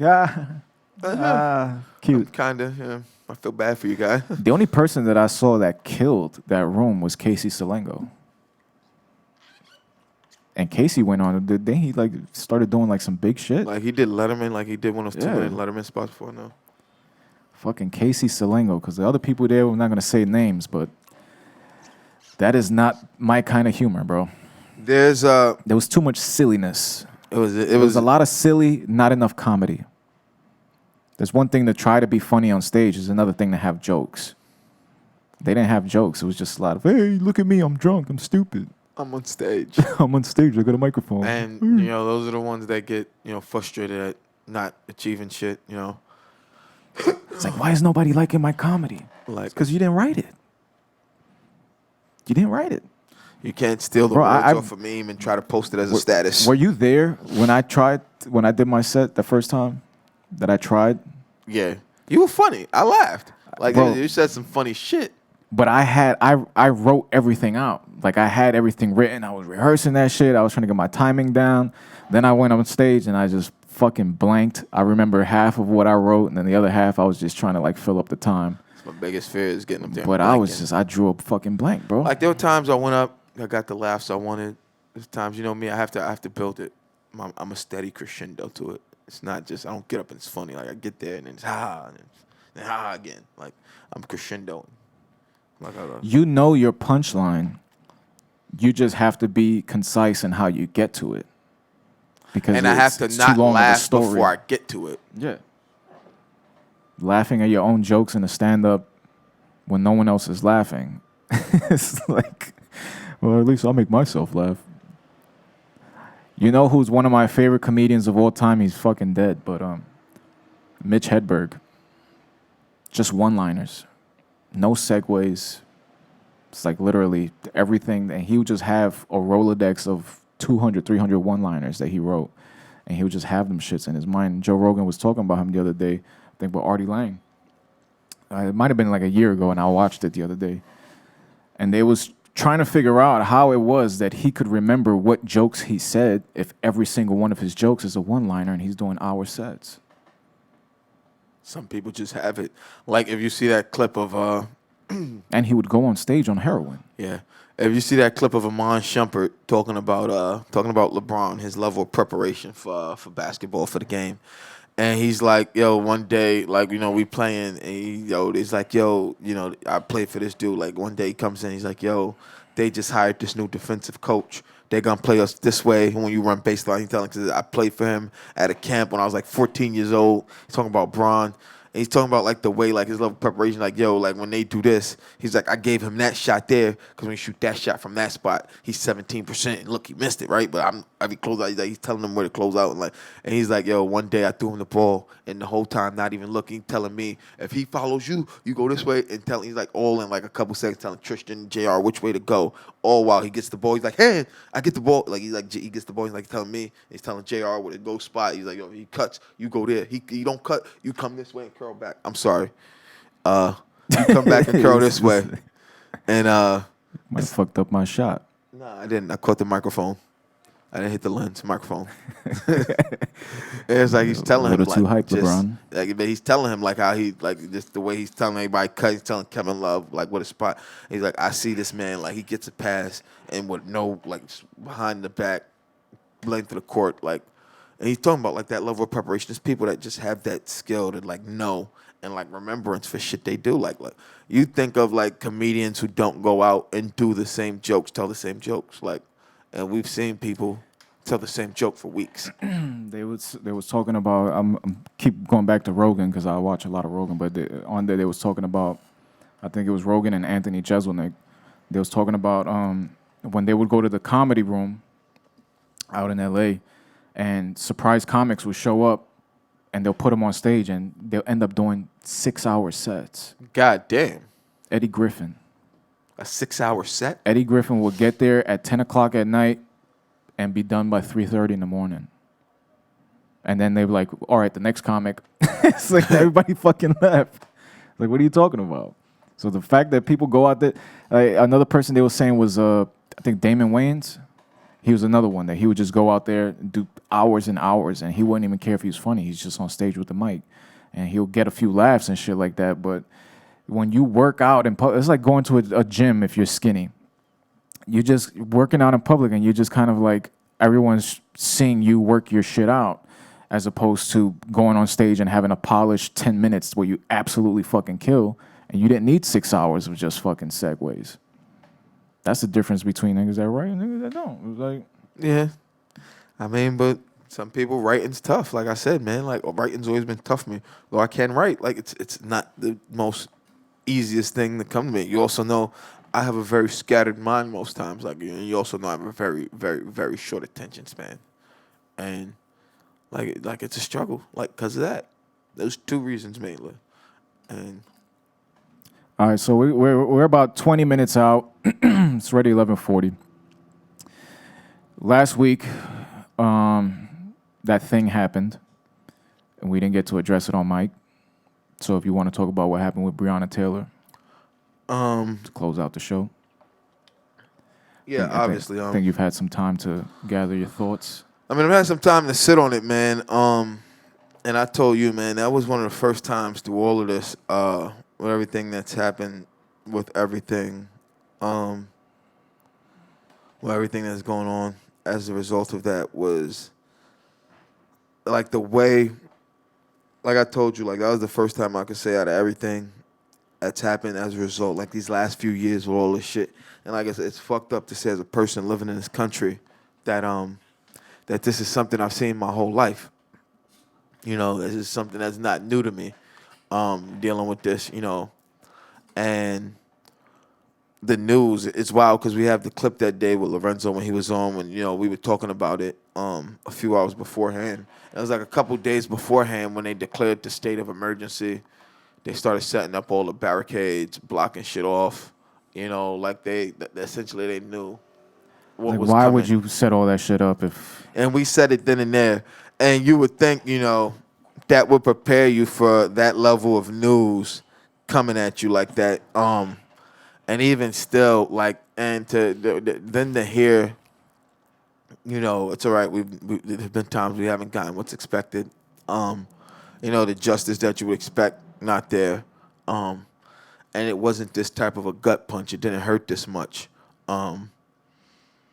Seeing it when the guy came out, when they were reading off, you know, the charges, or the judge read off the charges when they showed her live on the I didn't Zoom. see the footage.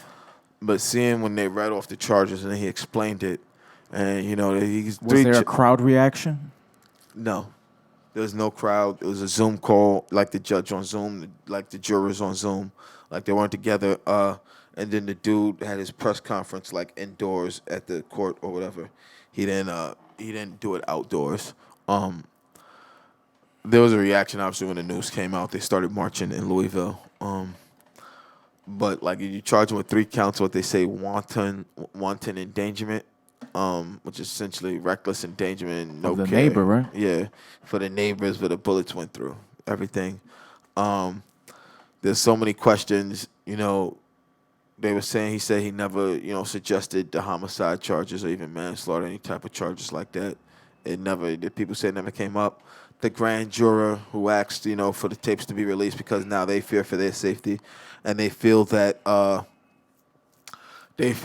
you know, some of the things he said in his press conference when B sent me that long, what I don't know what you call it, that whatever they call where they put that shit forward. Yeah. When they were when that person, that grand jury member, put that shit forward to try to get the grand jury tapes released, which I believe they did, but I don't know to what extent. No one's really said much about them after Trump getting COVID, but they were released, I believe, last week, or scheduled to be released. I said they would release them last week. I don't know if they were yet. And just said that there were differences in what the attorney general was saying and what was actually going on, you know, in that courtroom. But I told you it was the first time through all this, George Floyd, all the ones we've seen, we grew up seeing, I saw Amadou Diallo, Abner Louima, Sean Bell, all the ones we grew up in this city that we've seen throughout our lifetime, bro.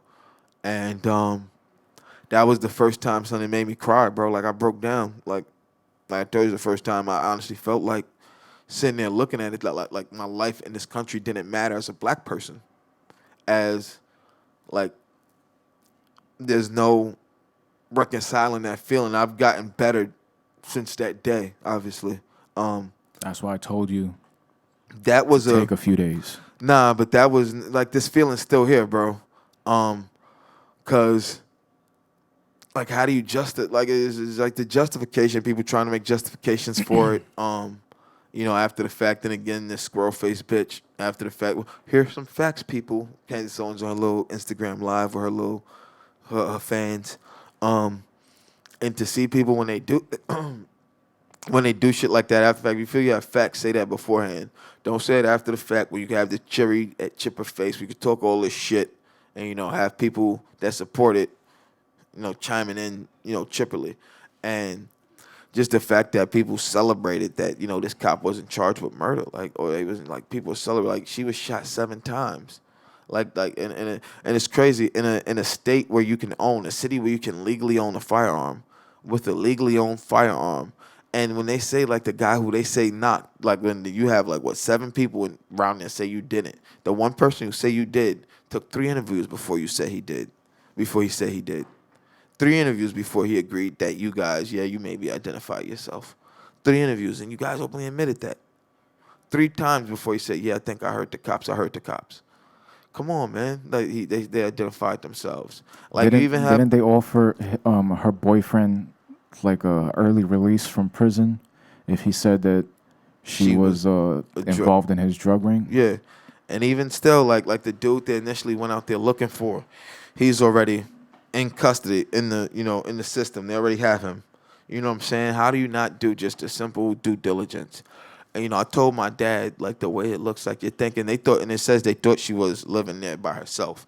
As you have 3 officers going for a raid. A 3-officer raid? When have you heard of that? A 3-officer no-knock raid on what you think is a drug stash house or where they're stashing money, or a stash spot. It's unheard of. You know what I'm saying? And even, if you're going to send 3, why not? And you think she's alone. Why not go, like, when the sun's up, not like 3, 4 in the morning like they did. Sun's coming up. So people can see, no weird, nothing can happen. Have your body cams on. Their body cams they didn't turn on until the other officers arrive for backup. Shouldn't that be mandatory? Like why are they turned off? You're allowed to operate, turn them on and off, sound, know how to operate. It's crazy. Like the whole purpose to have the cams is to capture everything, not just what you want to capture. You're giving everybody the fucking kill switch. Yo, just turn that off real quick. Stash that shit in his car real quick. Turn it on, you find it in his car. It's like that shit happens all the time. Like they've said, like where you have, like it was something somewhere happened, and they got the guy, like they got him, like saying, like turn your cams off real fast, and then like they turned them off for like 2 minutes, talked, and then they turned them back on. Like they said, like one of those live shootings or something, you could hear them and then hear them say turn your cams off real quick, and then like they turned them on, like. It should be there should be a penalty for turning your cam off, especially in a situation like that. And there should, and like I said, man, there's got to come a point where, like, there's got to be a better way to train police in this country, man. And it's just there's so many older people, the older way of doing things. Where like we've got newer. I put it like this with medicine, and people say when it comes to nurses to doctors, like if a nurse or a doctor, harms someone, grievously, egregiously, charged, all that shit, they lose their licenses. They're never gonna be a doctor or nurse again.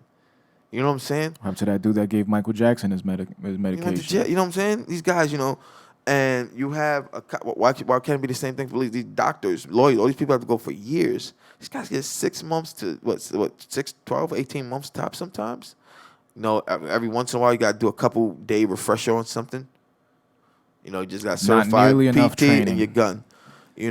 and not nearly enough. But it also comes down to there's also a lot of situations they have the police dealing with. And I said it, I say it all the time. I say it repeatedly and countlessly. Anyone who doesn't believe that the police have a hard job in this country, especially in major cities, is outside their fucking mind. But it's also, there was a cop that came out last week, and he's retired, NYPD, the one who had his hat, and he went viral. And he's talking about, I was patrolling. And he's like, I was out there when the city was bad, and I only had a 6-shooter, no bulletproof vest. And he's like, I never had to fire my weapon once. Plenty of arrests, plenty of tough stuff. And he's like, some of these guys come in thinking that they're going to be Call of Duty. They want to think they're going to be jacked up, video game shit. Because that's what they believe the job to be. It's not about protecting movies, service, it's about aim and shoot. And it's the movies, TV, the way this is like, and you go in it thinking this is what it's going to be. And guys want to live up to that. And that's not what it is. People tell you that. And there are guys that think like that.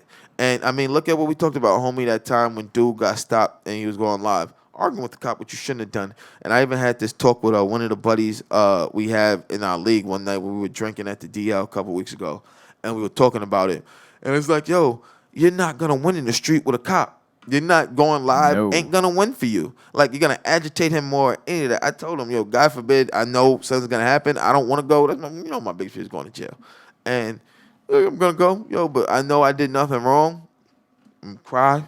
I'm a boo-hoo sob on TV, video coming out, anything like that, a video of it. I'm going to tell the truth. Tell nothing but the whole truth from the jump.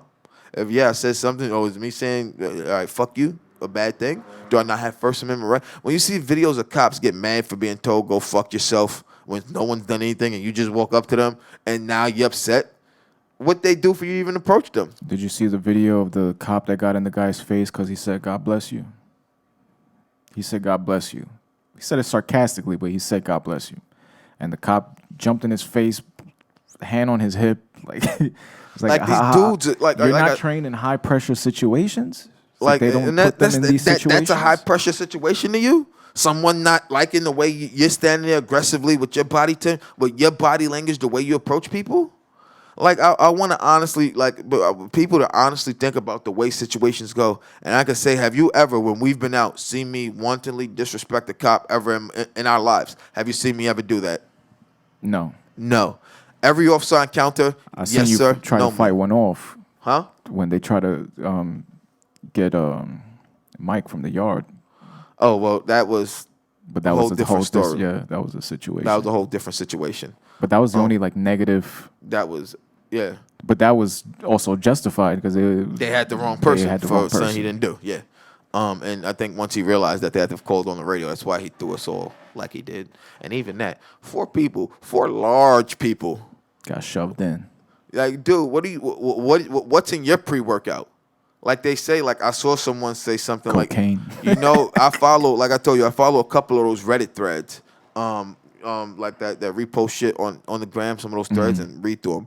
And they were talking about like the use of how, like a lot of these Instagram like workout people that say, oh, I only eat this like natural, I only like lettuce, rice, grains, and shit. And then like the amount of people who use like the crazy amount of supplements and the crazy amount of shit in supplements that gets called illegal real fast because they get it out so quick, shit changes so fast that people don't know. And even in action movies, like these people, like even these jacked up like fucking backup stars, like it's like, yo, they like John Bones Jones, remember the champion from UFC? That they disqualified him from fighting one day because they found something in his system that came inside one of those supplements that you buy at the deli when you're trying to get hard. One of them all night longs and horny goat weed or whatever the fuck that shit is. So you don't know what the fuck you taking. They don't know. They don't tell the truth on these packages. And you see it, bro. Like, you ever see someone take pre-workout? Like, them motherfuckers be sweating, bro. Let's get it. Remember the last time I went to the wrestling school, T2T. I think one of the guys that was on pre-workout, he was just standing still, sweating, bro. He's just ready to go. Your fucking heart jumping racing, around like goddamn Brock Lesnar on the entranceway. Like, holy shit. That's just fucking wild, man. And these things are unregulated, and it's just And there's a culture too, man. Like I don't want to say everyone. Like you know me, how many cops I've had to interact with because of my profession, what I do for work over the years. I met too many great cops in New York City to think that every cop is bad. But resoundingly, when what you see, and because it's your brother in blue, you don't want to call it out. You're mad. You guys are being attacked. We're being unjust. No, you're not being attacked. Shitheads like that buddy who got cut on film, like got caught on film again. People frequently get caught on film doing shit. These are the people we have trouble with, and the fact that no one wants to call them out. There's that protect the blue, that hide behind the blue. Like, and honestly, when it comes to one more thing, when it comes to all this shit, discussing it, people who want to love this country and respect the flag when it comes to kneeling and shit, but they all have that black and white flag with the blue line. Yeah. That's disrespecting the American flag, changing the colors like that. So how much do you truly love this country? Or do you truly want to stand for what you want? There's like in the Bill of Rights, like one of those documents where you're not even supposed to like print the flag on clothing. Like there's On a whole clothing, bunch on of hats, rules. on sneak, like a lot of shit. Like you get wild, got wild mad at Nike. They were gonna put one of the flags, one of the old flags on a sneaker like that. They were gonna release with cap. And people got super duper upset. It's like, but you'll also wear an Old Navy 4th of July shirt. So I'll leave you off with this. There was this video that I saw, and it had to be like LA or something like that near Compton. And it was this young dude. He was on a strip and he was spray painting the side of a building, basically calling out, I don't know if he was calling out the Bloods or the Latin Kings, whatever. I think he was a Crip. And the OG Crip pulled up on him. And he was like, what the fuck you doing? Are you even from here? And he started questioning the kid. And he started questioning the kid's gang credentials. So they started having that conversation. And then he told him, he's like, yo, I'm one of the OGs. I'm one of the people you need to be listening to. You're not even from here. The people that you sprayed fuck you or whatever on the wall, they didn't do anything to you. They didn't do anything to your family. So me coming out here, I'm not coming out here to do this shit. I'm coming in here because I'm buying this property right next door. Now, if somebody comes from one of these warring gangs or one of these neighboring gangs and they shoot up this fucking establishment, I'm coming after you. So it's about accountability. It doesn't matter how many good cops you know. If they're not willing to put other people in check within their own system, then it is what it is. That's what you rarely hear. The people who speak up are the ones who get ostracized, Yeah. the ones who get put on weird patrols, the one who put in fucked up situations. Meter patrol. Go walk the beat.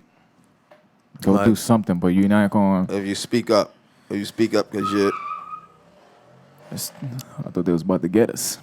I was running down on us like, they're here. They're here. Holy shit. That was just a moment. But it's been another fantastic episode. Been another fantastic episode. That was some real shit to close out on that little squeal right there. Kind of got me a little shooken Little up. got me right there like they're about to come back and spray. Like, God as usual, you damn. hear some yelling, screaming after that, man. Get down. But what you said is true. It all comes down to accountability. But accountability on both sides. Like, you have to call people you know on bullshit. Accountability. If you're a person of color and someone you know is being inherently racist unnecessarily, like it goes both ways. Like, I know black people are unnecessarily racist. It's like I know white people that are kind of racist. And you don't think so, but like what you said there is a little bit racist, buddy. Like, you don't think so, but think about it. It's all about accountability, bro. It's all about accountability, man. And if you realize how that's all a lot of people ask for is be accountable. When you realize someone wasn't accountable, now how do we deal with someone not like a slap on the wrist? Like, this is some big shit. Can't be a slap on the wrist when you're not accountable. And that's all it comes down to in this country, man. Is a lot of people like you see be accountable, man. Is see people be held accountable when these things happen. Because they don't just happen accidentally. Like, it don't happen. Like, you paid them 16 million in that range, somewhere around there, that settlement they paid her family. I think like 15. But a wrongful death suit, but personal fired the shots. Still. It's insane, man. Still. You guys know, man, where you get everything Bud and Roach related, man. You can get everything from us over at budandroach.com. And, of course, you could follow us at Bud and Roach on Instagram. We'll be back next week with Jay Vargas. Not next week, the week after that. So who we got anybody next week? Next week, I've reached out to some people. I'm waiting for some answers. I'll let you know as the week I progresses. said Jay Alvarez. That's like Yeah. a famous reggaeton guy. I feel like It's that, Jay man. Vargas, And the of course, investment. you guys know where you get everything. Info on 30 Days to Rock on the fall festival happening right now. Everything going on over at 30daystorock.us. Get all the information when the shows will be happening. You can see everything coming up, see everything going on, all over there. And we will be back, same time, same place, next week, doing the same thing. Peace to the Middle East, man. We love you Do the guys. fucking, you heard? We do the fucking, you heard?